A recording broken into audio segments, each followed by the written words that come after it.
Dito nga pala naglagay si Papa Tampi ng lalagyan ng kay Ready. Dito nga pala ilalagay si Ninja Lu. Dito nga pala natapos na sobrang astig tignan.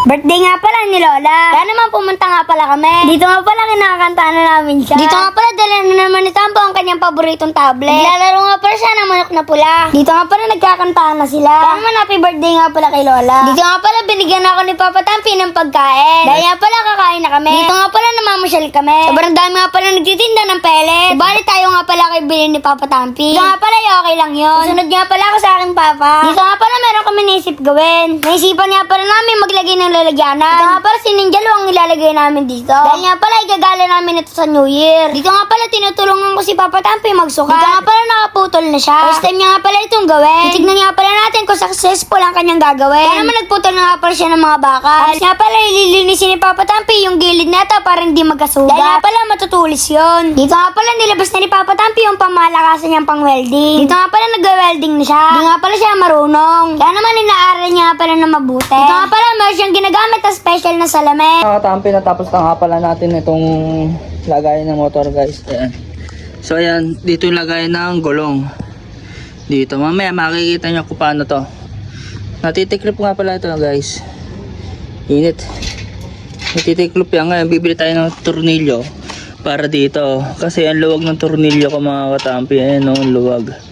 Ngayon, siguro mas malaki-laki pa dito na mataba-taba na tornilyo.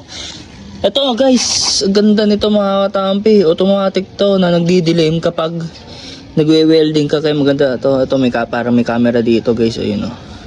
Maganda to guys. Ayan oh, nabili ko sa black up guys. Ayan. So ito yung motor ni Don David ngayon guys. Umiilaw-ilaw pa ayan guys. Ayan, sakto naman doon sa guys.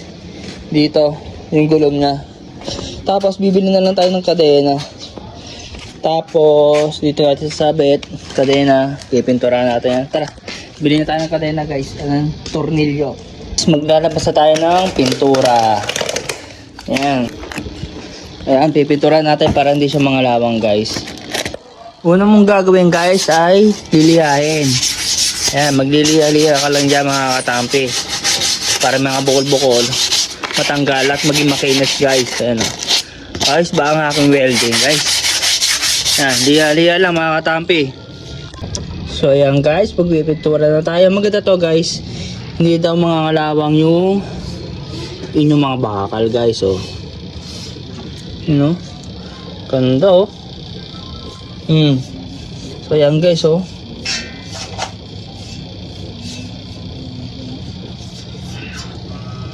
Pinturahan natin to mga katampi para hindi siya mga lawang. Siguro okay na itong gawa ko, matibay na nga ito. And then mabilis nga pala yung matuyo mga katampi. Ayan o. Ganda ng pagkakaano guys o. Talpak lang natin yung loop. Katampi, okay na nga pala yung nagawa nating lagay ng motor guys. Tara, ikakapit na natin guys. Tingnan natin kung kakayanin yung ginawa ko guys. Guys, naisabit ko na nga pala si Ninja Lu guys oh. Guys, ayan. Tapos na nga pala yung ginawa natin. Dito natin kinonek. Ayan, dito natin kinonek. Kaya na kaya yan? Testing na natin. Testing ko nga. Super pupunta. Hoy! Hoy! Bye. Hoy! Ano ba?